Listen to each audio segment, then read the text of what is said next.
पहाड़ों के बीच बसा एक छोटा सा गांव, जहां लकड़ी की झोपड़ियां और खेत चारों ओर फैले थे। डूबते सूरज की लालिमा में खड़ा था एक मासूम लेकिन दृढ़ नज़र वाला युवक, आरव। उसके चेहरे पर मासूमियत भी थी और आंखों में जिज्ञासा भी। पीला कुर्ता और सफ़ेद धोती पहने आरव गांव की मिट्टीली राह पर चलता, अक्सर अपनी डायरी में सपने लिखता। बरगद के पेड़ के नीचे बैठकर वो अपने मन की बातें कागज़ पर उतारता, जबकि गांव के लोग उसकी मासूम कल्पनाओं पर हंसते। वो उनके हंसी को सह लेता, क्योंकि उसे विश्वास था कि उसका रास्ता अलग है। एक दिन लालची व्यापारी उसके पास आया।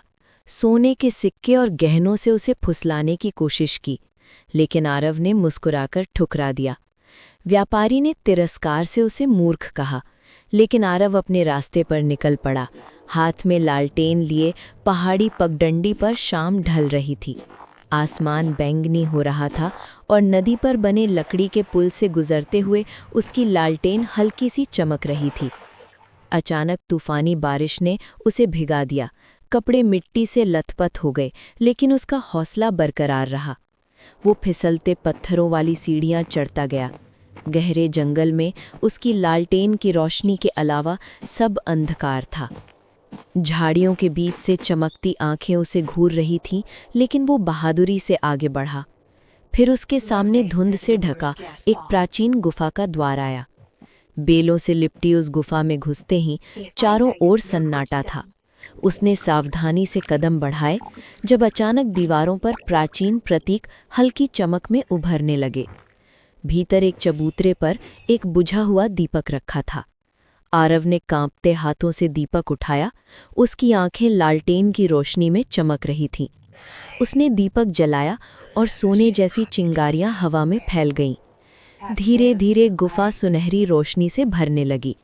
दीवारों पर बने भित्ति चित्र जीवंत हो उठे और पत्थर क्रिस्टल जैसे चमकने लगे। आरव स्तब्ध खड़ा उस चमत्कार को देखता रहा। जब वो दीपक लेकर बाहर निकला तो पूरा पहाड़ सुनहरी आभा में नहाने लगा। घाटियों और नदियों तक उसकी रोशनी फैल गई। गांव लौटते ही झोपड़ियां भीतर से जगमगा उठीं। बच्चे खुशी से दौड़ते हुए उसकी ओर आए। गांव वाले पहले हैरान थे, फिर धीरे धीरे उनकी आंखों में उम्मीद चमक उठी। वो दीपक अब सिर्फ रोशनी नहीं, बल्कि विश्वास की लौ थी। लालची व्यापारी अपने सिक्के गिराकर पछतावे में रो पड़ा और आरव ने उसे माफ कर दिया। बूढ़ी औरत के घर को रोशनी मिली तो उसकी आंखें कृतज्ञता से भर गईं। आरव की मासूम मुस्कान अब पूरे गांव का सहारा बन चुकी थी।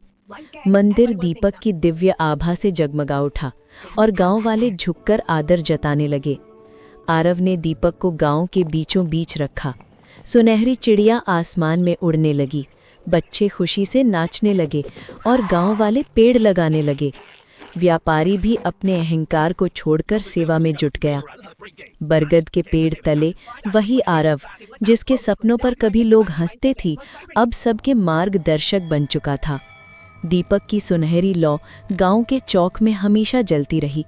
रात को जब पूरा गांव सितारों के नीचे शांति से चमकता, तो आरव की आंखों में वही चमक दिखती जो उसने बचपन में अपनी डायरी में लिखी थी।